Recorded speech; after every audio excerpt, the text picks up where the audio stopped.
오늘 만나보실 모델은 PSA 그룹의 고급 브랜드죠. DS 오토모빌이 만든 DS7 크로스백인데요. 네, 사실 이와 같은 브랜드가 공식화된 것은 불과 몇 년에 지나지 않습니다. 그리고 대략적으로 이제 3년여에 걸친 개발 시간을 갖고 탄생한 것이 바로 DS7 크로스백인데요. 네, 소형차를 중심으로 만들어 왔던 것이 프랑스 브랜드인 만큼 조금은 볼륨이 커진, 거기에 고급화된 차를 만드는 부분에서 어떤 노하우를 보여줄지가 상당히 의심스럽습니다. 과연 이와 같은 의심을 기대 이상의 것으로 만들 수 있을지, 아니면 그냥 고만고만한 수준으로 끝날지, 잠시 함께 느껴보시겠습니다.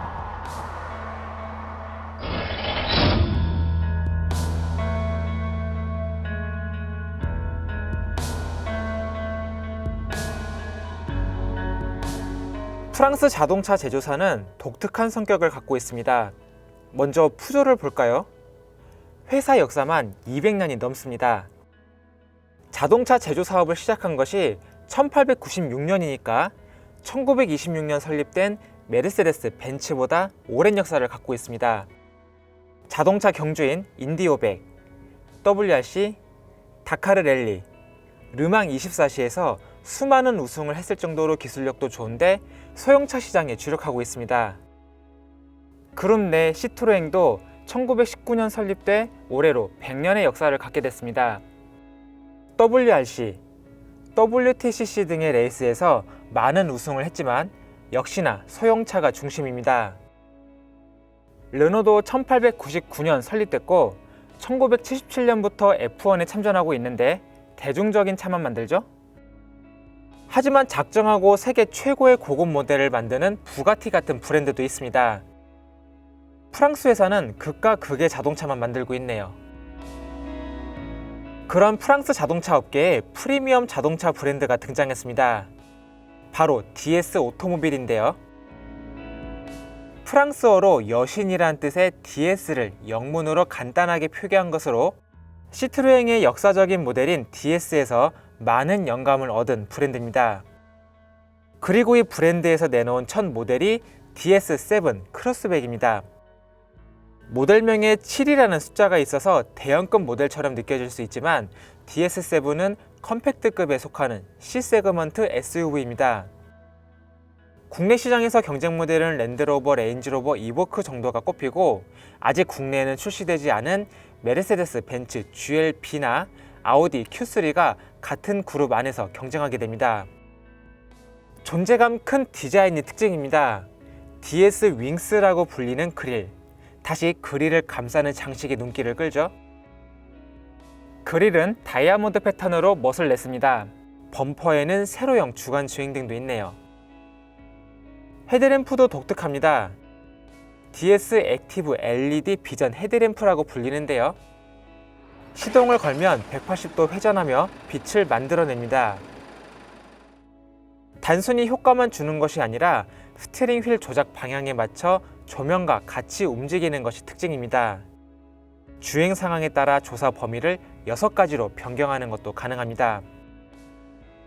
측면부 스타일은 SUV 모습이지만 최근 유행하는 루프라인을 살리고 있네요. 휠 디자인도 멋스럽죠? 후면부 램프도 눈길을 끕니다. 파충류의 비늘을 형상화했다고 하네요. 범퍼의 기교를 통해 한층 멋스러운 모습도 보여줍니다. 머플러는 디자인으로만 꾸몄고 실제 머플러는 범퍼 하단에 있습니다. 앞뒤 방향지시 등 모두 애니메이션 효과가 적용됐습니다. 참고로 외관은 트림 구성에 따라 피아노 블랙으로 스포티한 멋을 내거나 크롬으로 고급스러움을 강조한 모델로 나뉘어 국내 시장에 출시됐습니다.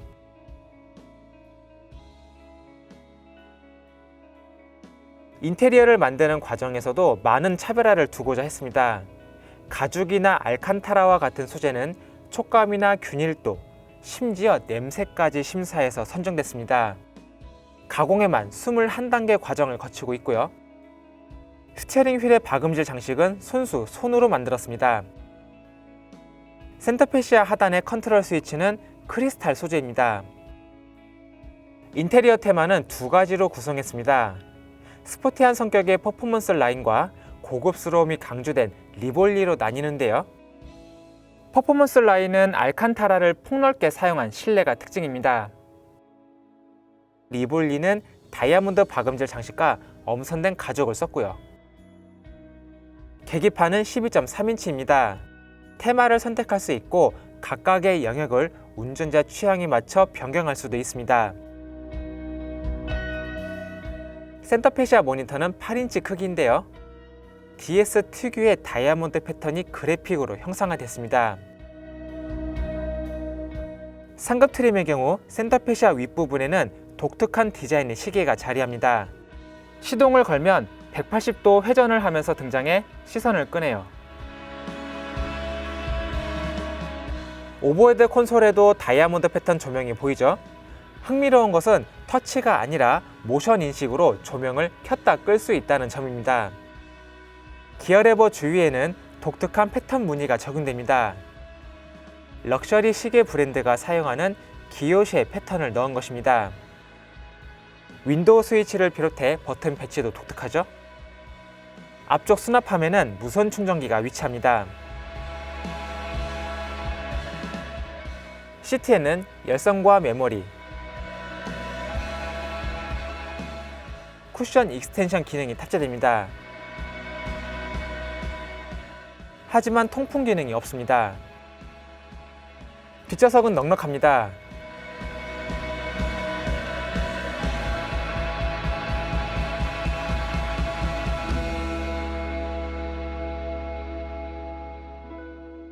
등받이 각도 조절을 할 수 있는데 전동으로 조작할 수 있습니다. 편안한 자세를 취할 수 있어서 좋았고요. 트렁크 공간은 반듯하고 보시는 것처럼 바닥에 추가 수납 공간이 있습니다.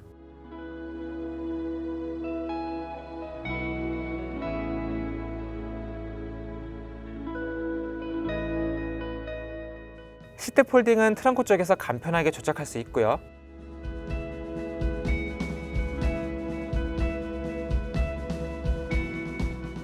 테일게이트도 전동식입니다.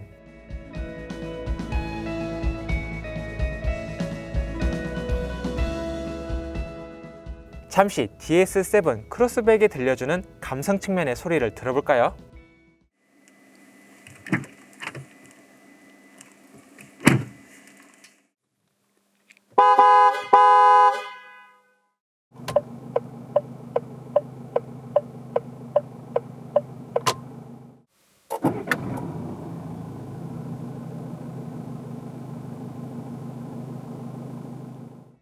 안전장비로는 전방 추돌 경고 및 긴급제동, 정차 및 재출발이 가능한 어댑티브 크루즈 컨트롤,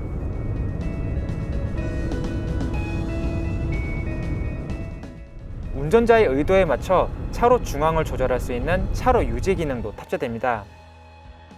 프랑스차 특유의 독특한 인터페이스를 보여줍니다. 시동 버튼, 윈도우 버튼, 크루즈 컨트롤, 인포테인먼트 메뉴 등이 일반적이진 않습니다. 이 차를 처음 접한다면 적응하는 데 시간이 필요할 것 같네요. 사운드 시스템도 트림에 따라 다릅니다. 상급 트림에는 프랑스의 음향기업 포칼 제품이 적용되는데요. DS7 크로스백 개발 과정부터 함께 협업해 완성도를 높였다고 하네요. DS 브랜드만을 위해 개발됐기 때문에 일렉트라 하이파이 시스템으로 불리며 14개의 스피커를 사용합니다. 이 밖에 상급 트림 전용 장비가 몇 개 더 있습니다. 먼저 DS 액티브 스캔 서스펜션이 꼽힙니다. 카메라와 지면의 높낮이를 감지하는 센서, 3개의 가속도계를 사용해 전방 노면 상태를 분석하고 서스펜션이 댐핑 값을 미리 바꾸도록 하는 기능인데요. 가속과 제동, 코너를 돌 때도 미리 노면을 읽어 최고의 성능 또는 승차감을 내도록 대비합니다. DS 운전자 주의 모니터링은 차량이 주행하는 패턴만 분석하는 것이 아니라 운전자의 눈, 눈썹, 목의 움직임 등을 감지해 운전자의 상태가 어떤지 직접 판단합니다. 이외에 테스트 모델에는 빠졌지만 적외선 카메라를 사용해 사람의 눈으로 볼 수 없는 전방 상황을 보여주고 위험 경고도 해주는 나이트 비전도 탑재됩니다. 오리지널 DS는 역사적인 명차로 평가받는데요. DS7이 이 명성을 이어갈 수 있을지, 또 DS 브랜드가 프리미엄 브랜드로 인정받을 수 있을지 확인해 보겠습니다.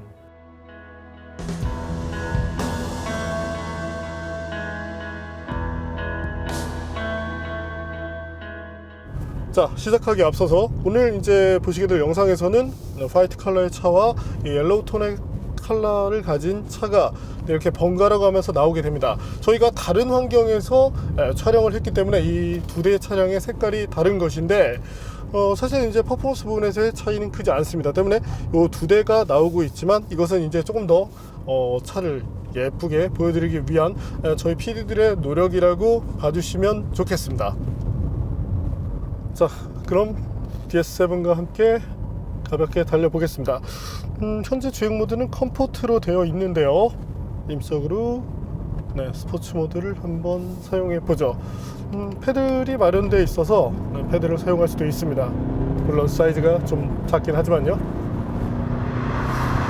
자, 현재처럼 가속 페달을 밟고 있을 때 엔진 출력 자체가 2리터 디젤로서 크게 높은 편은 아닙니다. 최근 트렌드로 놓고 본다면 대부분 이제 180에서 190마력대 성능까지 뽑아내는 것이 보편적인데요. 반면 현재 엔진 2리터 배기량을 중심으로 177마력, 최대 토크 40.8kg 포스미터를 갖고 있는 것으로 알려져 있습니다. 이 제조사 측에서는 이제 4.8이라고 얘기를 하는데 그 숫자는 별로 의미는 없겠죠. 자, 토크 부분에서는 충분한 경쟁력을 보여줍니다. 타사들과 발맞춤을 하고 있는데 마력 부분이 소폭 빠지는 느낌이 있긴 하죠. 대략적으로 이제 한 10마력 혹은 이제 그 이상이 부족한데, 그래도 다행인 것은 실용 구간에서 느낄 때 어떤 답답함이 나오지 않는다는 점이 좋습니다. 사실 이제 수치적인 성능은 충분한데 저속에서 답답한 그런 차들을 만나게 되면 고속에서는 문제없지만 시내 주행을 할 때 이 마음 한구석이 왠지 그런 쉽게는 정말 답답한 그런 느낌이 드는데, 다행히 DS7 크로스백에서는 그런 점들을 느끼지 않아서 좋았습니다. 변속기는 8단을 사용하고 있죠. 아이신에서 가져온 8단을 쓰고 있는데 변속기의 반응 속도 자체가 아주 빠른 편은 아닙니다. 아무래도 고급차를 지향하면서 조금의 승차감에 맞추고자 노력한 흔적이 보이는데요.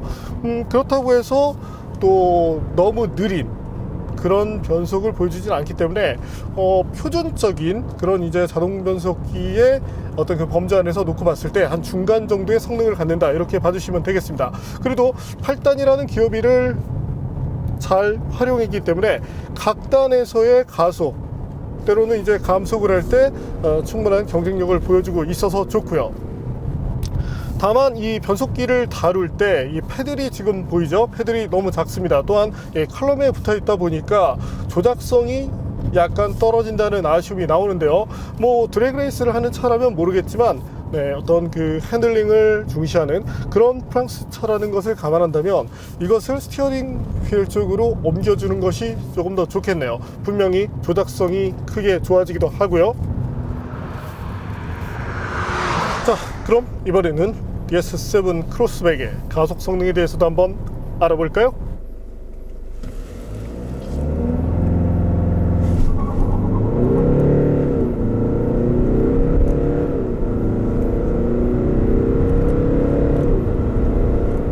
현재 보시는 것처럼 9.25초를 마크해내고 있는데, 이 정도의 성능이라면 저희가 보유한 데이터와 비교를 했을 때 최근 이제 업데이트 됐었던 기아 K7 2.5와 유사한 성능으로 비춰집니다.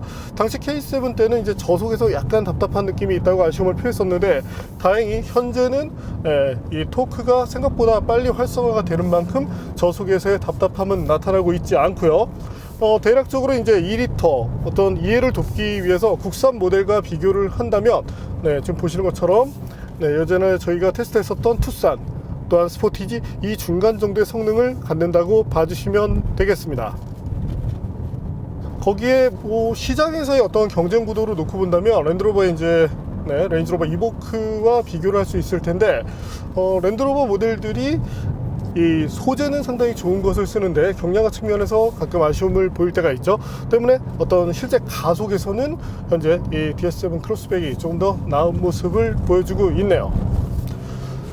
자, 그리고 스티어링 휠을 조작할 때 이때의 만족감이 높은 것이 프랑스 차의 특징인데요.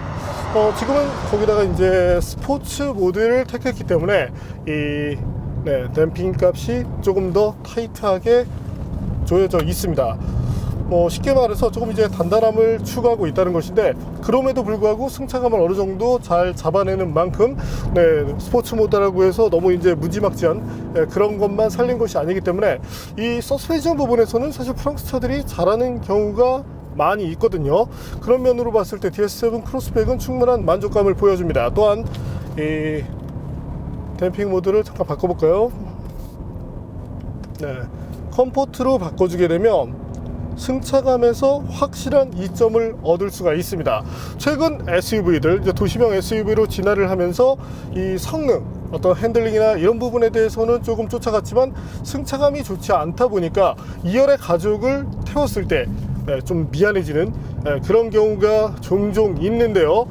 특히 이제 일부 국산차 같은 경우 그런 점들이 많이 나타나서 제 지인분들의 경우도 향후 차를 바꾼다면 나보다는 2열 승차감을 좀 중시하고 싶다, 이렇게 얘기하시는 분들도 계십니다. 그런 분들에게 DS7 크로스백이 보여주는 승차감은 상당하다고 말씀을 드리고 싶은데요. 또한 현재는 이 센서와 카메라를 통한 노면 스캔 기능까지 탑재를 하고 있는데, 사실 이제 트림 간 차이는 있지만 이 댐핑 컨트롤 기술이 들어간 점은 동일합니다. 하지만 차이가 있는 것은 이 바로 스캔 기능이 있느냐 없느냐의 차이인데, 이와 같은 스캔 기능은 사실 벤츠 S클래스를 통해서 시장에 먼저 선보여진 바 있습니다. 또한 역사적으로 놓고 봤을 때 이와 같은 이제 서스펜션의 탄력성을 갖췄던 것이 사실 이제 DS라는 역사적인 모델이기도 한데요. 자, 그렇다면 과거 DS로부터 이 DS7 크로스백이 무엇을 받아왔는지 한번 그 얘기를 김선웅 기자에게 들어볼까요?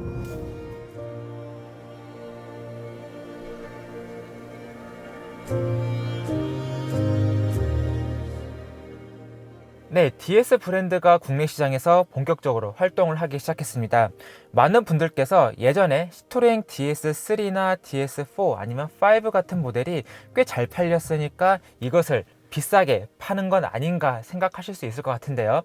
하지만 이번 DS 브랜드는 오리지널 DS의 많은 부분을 오마주해서 그 역사를 이어가고자 하는 의지가 상당히 많은 곳에서 느껴집니다. 그럼 그 부분을 하나씩 볼까요? 첫 번째로 액티브 스캔 서스펜션입니다. 전방의 카메라와 각종 센서를 활용해서 노면 상태를 파악하고 거기에 맞춰서 4개의 서스펜션을 각각 독립적으로 작동을 해서 최적의 승차감을 만들어낸다는 개념인데요. 사실 이 기술은 1955년 오리지널 DS를 통해서 적용된 기술이 조금 더 발전된 형태로 탑재가 된 것인데요. 유압을 사용해서 차량의 지상고를 높이고 낮출 수 있을 뿐만 아니라 다양한 노면 환경에서 최적의 승차감을 만들어낼 수 있는 기술입니다. 다음은 시계입니다. 시동을 걸면 독특하게 회전을 하면서 사각형의 시계가 나오는데요. 요즘에는 자동차 속에 시계가 장착되는 것이 크게 이상한 일이 아니지만 당시 1950년대만 해도 시계는 상당히 고가의 사치품적인 요소가 강했고 자동차에 시계가 탑재된다는 것도 상당히 이례적으로 볼 수 있었습니다.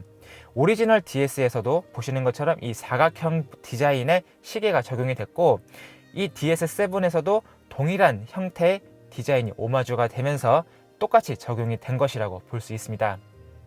다음은 LED 비전 헤드램프인데요. 시동을 걸면 독특하게 회전을 하면서 상당히 이색적인 모습을 보여주게 되죠. 사실 다른 업체와 계약을 하면 이런 신기술을 크게 어렵지 않게 적용을 시킬 수 있습니다. 오스란과 계약을 한다면 레이저 라이트도 탑재될 수 있었는데 그렇지 않고 독자적으로 개발을 해서 탑재를 했습니다. 왜냐하면 이와 비슷한 기능이 오리지널 DS21이라는 모델에 탑재가 됐기 때문인데요. 스티어링 휠을 돌리면 헤드램프가 함께 움직이면서 원하는 방향으로 빛을 비춰줄 수 있는 기능이었습니다. DS7에서도 이 기능을 한층 더 발전시킨 것이고요. 이렇게 DS 브랜드는 갑자기 생뚱맞게 나온 것이 아니라 과거의 브랜드 헤리티지를 현재까지 이어와서 조금 더 고급스럽게 만들어내고자 하겠다는 의지를 이렇게 여러 곳에서 보여주고 있습니다. 사실 시트로엥 브랜드는 푸조에게 인수가 됐죠. 네, 현대와 기아 자동차의 관계를 생각하시면 되는데요. 하지만 이 푸조에서는 시트로엥 DS의 그 브랜드 헤리티지를 상당히 높게 평가를 했기 때문에 DS 브랜드를 프리미엄 브랜드로 격상시키면서 내놓는데 적극적으로 도움을 줬습니다. 네, 이러한 부분은 경영진의 의지가 상당히 중요한데, 네, 이러한 부분은 국내 제조사도 본받았으면 좋겠네요. 네, 여러 가지 기능이 있는데 개인적으로 눈에 띈 것 어댑티브 헤드램프를 들고 싶은데, 국내 시장의 경우는 과거에 BMW를 비롯해서 여러 브랜드들이 이와 같은 기능을 만들었지만 인증 문제 때문에 제네시스 BH가 나온 이후에 이런 기능들을 국내 시장에 탑재시키기 시작했습니다.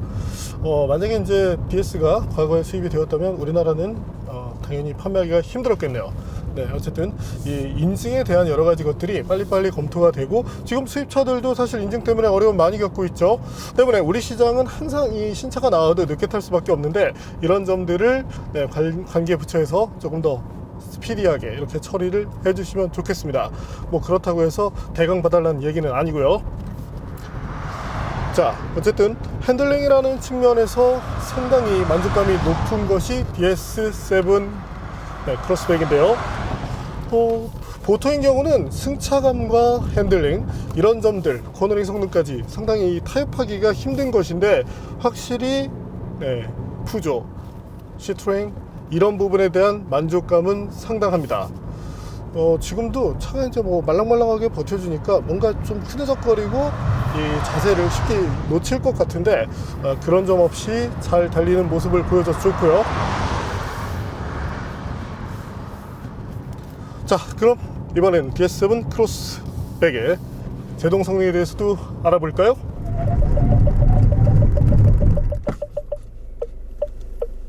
현재 보시는 것처럼 37m 초반의 성능을 보여주었습니다. 사실 이제 이 차의 마일리지가 크게 이렇게 많지 않다 보니까 완벽한 길들이기가 됐다라고 생각되지는 않는데, 그럼에도 불구하고 무난한 성능을 보여주고 있죠. 더욱이 현재와 같은 컨디션에서 최장 39m를 넘어서지 않는 모습을 보여주었습니다. 어느 정도 일관성 있는 그런 제동 능력을 보여주기 때문에 평균 수치 지금 보시는 것처럼 38m대를 꾸준히 마크한다는 점이 좋습니다. 단발적으로 한 번 정도 한 번 두 번 성능 잘 나오고 그 다음부터 이제 쭉쭉 밀리는 그런 모델들도 있는데, 현재와 같은 시스템, 이 신뢰도를 보여준다는 측면, 항상 일정한 구간에서 차가 정지한다는 점은 상당한 메리트가 되는 만큼 그래도 이 DS 오토모빌이 세팅을 어느 정도 잘했다고 말씀을 드리고 싶습니다. 또한 코너링 퍼포먼스도 생각보다 좋은 편인데요. 서스펜션이 차체를 지지해주는 능력도 상당합니다. 자, 지금처럼 코너를 이제 돌아나가고 있는 환경에서 자세 제어 장치를 끌 수 없는 것이 이제 또 프랑스 차들의 특징인데, 그럼에도 불구하고 생각보다 한계점이 높다고 생각이 되는데, 셰시 부분에서 보여주는 그 만족도도 있고, 타이어 역시도 좋은 모습을 보여줍니다. 타이어는 미쉐린의 라티튜드 시리즈, 그 중에 이제 투어 HP라는 모델이 사용되는데, 어떤 패턴이나 이런 것을 봤을 때는 저희가 예상했던 한계, 그보다 더 좋은 성능을 보여주고 있네요. 자, 아무래도 이제 RE 타이어와 달리 이 OE 타이어는 제조사의 요구에 맞춰서 튜닝을 하기 마련인데, 이런 부분에 대해서 아마도 미쉐린의 그 기술진들을 엄청나게 쪼아댄 건 아닌가 싶기도 합니다. 어쨌든 결과적으로 여러 가지 부분에서 이점을 갖게 된 것이 현재 DS7 크로스백이라고 말씀을 드리고 싶네요. 적어도 핸들링, 코너링, 긴급 대처 상황에서도 어느 정도 탄력적으로 차체를 잘 잡아주는 자세 제어 장치. 우리가 생각하는 프랑스차 대부분의 이제 대중들이 바라볼 때는 뭔가 우리보다는 떨어질 것 같은데, 의외로 이와 같은 셰시, 또한 이제 모터스포츠 역사를 보더라도 상당히 이제 많은 것들을 해낸 브랜드들이 많죠. 네, 적어도 그와 같은 노하우들이 잘 스며들어 있습니다. 참고로 차량의 거동 특성은 네, 이 정도면 사실 이제 SUV로서는 뉴트럴 쪽에 가깝긴 한데, 네, 기본이 되는 것은 당연히 이제 언더스테어 쪽인데요. 그래도 뭐 자세조 장치의 적당한 개입, 이런 것들이 잘 이루어지는 만큼 일반적인 운전 환경, 거기에 타이어 성능도 어느 정도 따라주는 만큼 이 정도면 원하는 라인을 어렵지 않게 그려나갈 수 있다, 이렇게 봐주셔도 되겠습니다. 자, 이번에는 DS7 크로스백의 정숙성에 대해서도 알아볼까요? 네, 현재 보시는 것처럼 아이들 때의 정숙성이 매우 좋은 편은 아닙니다. 물론 차가 정차해 있는 환경에서는 대부분 오토스탑 기능 때문에 엔진이 꺼져 있긴 하지만 그래도 유럽차다운 모습이라고 할까요? 이 소음에 대해서는 조금 관대한 그런 모습을 보여주고 있네요. 저희 기준으로 본다면 여기서 그래도 한 2-3dB 정도를 낮춰주면 만족감이 높아질 것 같습니다. 그래도 이제 주행을 하고 있는 상황에서의 만족도는 보편적인 수준 정도는 되니까, 네, 뭐 주행 때는 큰 불만을 이렇게 느끼지 않게 한다고 봐주시면 되겠네요. DS7 크로스백, 이 차에 들어가 있는 여러 가지 장비들에 대한 얘기를 해드렸죠. 뭐 BRM, 크로노그래프 역시 뭐 프랑스 제조사의 것이고, 미쉐린 타이어 프랑스 제조사의 것이고, 그 외에 포컬 사운드 시스템에 대한 얘기도 빠뜨릴 수 없습니다. 저희가 이제 그 노멀 사양, 이제 지금 보시게 되면 차가 두 대가 나오죠. 하얀 차가 나왔다가 옐로우 톤의 차가 나왔다가 하는데, 네, 저희가 이제 환경을 두 군데서 찍다 보니까 이제 차의 색상이 지금 바뀌어 있는데, 뭐 퍼포먼스 자체는 동일하다고 봐주시면 됩니다. 이 노면 스캔 기능 정도의 차이가 있다고 봐주시면 되는데, 어쨌든 현재 타고 있는 모델이 이제 상급 모델이기 때문에 여러 가지 것들이 있고, 그 중에 하나가 이제 포컬 사운드 시스템인데, 뭐 스피커 개수도 충분하고, 이제 보편적으로 다른 회사들의 고급 사운드 시스템을 보면 뭔가 효과적인 측면을 통해서 내가 다른 입문형 사운드 시스템과 다르다는 것을 보여주는데, 현재 모델은 상당히 플랫한 그런 느낌을 잘 살려놨습니다. 뭔가 꾸미는 것이 아니라 본질적인 부분을 가지고 승부하겠다라는 이 뭐 그룹의 혹은 이제 포칼의 노력이 가미되었다고 보여지는데요. 때문에 뭐 베이스가 과한 것도 아니고, 그렇다고 해서 부족하지도 않고, 원하고자 하는 그런 음향을 충분하게 재생시켜 주는 만큼 이 사운드 시스템에 대한 만족감은 충분하다고 말씀을 드리고 싶네요. 또한 노멀 시스템의 경우도 네, 생각보다 좋은 밸런스를 냈기 때문에 이 노멀 시스템이 어느 정도 만족감이 있다 보니까 포컬이라고 해서 확 뛰어나진 않습니다. 그래도 이 편차가 어느 정도 나온다는 점, 그래서 뭐 사운드 시스템에 대해서는 어떤 것이든 네, 충분히 만족할 수 있고, 뭔가 이 섬세한 그런 점들을 선호하시는 분이라면 네, 포칼 쪽을 선택하시라고 말씀을 드리고 싶네요. 네, 상급 트림으로 접근하는 것이 좋다는 얘기인데, 대신 가격이 조금 높아지는 것은 당연한 얘기가 되겠죠. 자, 그럼 이번에는 DS7 크로스백의 주행 연비에 대해서도 알아볼까요? 테스트를 담당했던 기자가 상당히 놀라워했습니다. 조금 좋은 환경에서, 물론 이제 속도 자체는 동일하지만 이렇게 주행을 했을 때 최대 이제 리터당 24km 정도를 그냥 보여줬는데요. 사실 이제 인증 연비를 놓고 봤을 때는 이와 같은 수치가 나올까 싶긴 했는데, 생각보다 좋은 연비를 보여줬고, 뭐 대부분의 고속도로 환경에서 정말 과속을 하지 않는다면 어렵지 않게 리터당 20km 정도를 보여줄 수 있었습니다. 거기에 시내 주행을 하더라도 오토스탑 기능과 더불어서 이 저속에서의 일단 효율성을 잘 만들어준 만큼 이때의 연비 역시도 네, 리터당 10km 정도는 기대할 수 있기 때문에, 적어도 연비를 이유로 디젤차를 택했다면 네, 그 목적 자체는 충분히 달성할 수 있을 것으로 예상이 됩니다. 더욱이 이 PSA 그룹의 장점이 뭐 폭스바겐 그룹을 비롯해서 여러 가지 이제 회사들이 이 디젤 엔진 때문에 상당히 어려움을 겪었죠. 하지만 네, PSA 그룹만큼은 항상 이제 정직한 그런 걸로 뭐 인증을 받고 뭐 여러 퍼포먼스를 보여준 만큼 적어도 디젤 엔진에 대한 친환경적인 그런 부분에서의 신뢰도는 높다고 말씀을 드리고 싶네요.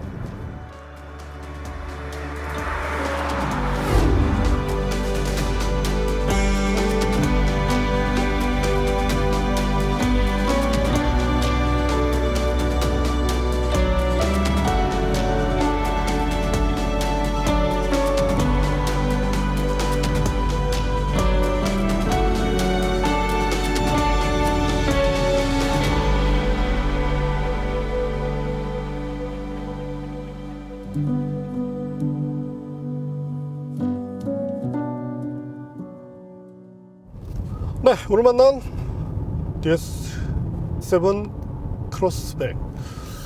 사실 기대감이 그렇게 크지 않았던 모델 중에 하나였습니다. 때문에 저희가 이 차가 나온 지 조금 됐음에도 불구하고 조금 늦게 이렇게 테스트를 진행하게 됐는데, 네, 의외로 만족감이 높았습니다. 일부 이제 기자들은 이제 이렇게 얘기를 했는데요. 현대차가 제네시스의 SUV 버전을 만들 때 이 정도의 느낌만 보여줄 수 있다면 상당히 성공적이지 않겠느냐.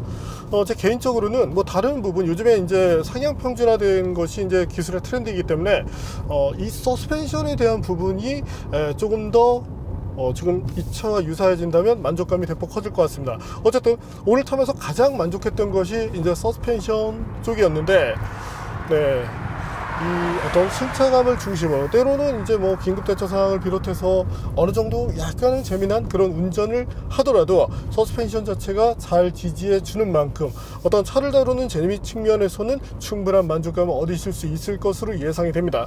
거기에 기능성이라는 부분에서도 뭐 크게 빠지는 부분이 없었죠. 특히나 이 차의 경쟁차라고 할 수 있는 랜드로버, 레인지로버 이보크와 비교를 한다면 이제 뭐 가격적인 부분을 비롯해서 여러 가지 차이가 다소 나는 편이었습니다. 때문에 우리가 이제 시장에서 바라볼 때는 약간 브랜드를 중시하는 경향이 있지만 적어도 어떤 역사를 바탕으로 한 여러 가지 것들을 놓고 봤을 때 DS7 크로스백은 충분히 만족할 만한 차라는 생각이 드네요. 다만 이제 뭐 제 개인적으로는 이 패들 오늘도 지적을 했었죠. 또한 공조장치를 비롯한 인터페이스 자체가 너무 프랑스인들의 기준에 맞춰져 있는데, 이런 것들을 조금 이 글로벌한 시각으로 봐줄 수 있다면 이 차가 갖는 만족감이 대폭 향상될 것 같습니다. 아울러 이제 이 후방 카메라, 이것도 지금 화질이 조금 떨어지는 편이죠. 네, 이런 점들도 보완을 해주면 좋겠고요. 뭐 소소한 부분에서 아쉬움이 나오긴 했지만 이 큰 틀로 놓고 봤을 때 적어도 이들이 고급차를 만든다고 했을 때 대강 고급 소재만 때려 넣고 이것을 고급차라고 우기지는 않았던 만큼 그래도 프리미엄 브랜드의 일원으로서 어느 정도 만족감 높은 그런 구성과 성능을 보여준 것이 이번 DS7 크로스백에서 잘 나타나서 좋습니다. 앞으로 나올 차량에 대한 그 기대감도 자연스럽게 커지게 되는데요. 자사가 갖고 있는 그런 어떤 장점을 꾸준하게 잘 살려주면 좋겠네요. 네, 오늘은 핸들링과 승차감 상당히 좋았죠. 거기에 프랑스 산업에 대한 어떤 여러 가지 산업에서 잘하는 부분들을 잘 모아서 조합을 해놓은 DS7 크로스백을 만나봤습니다.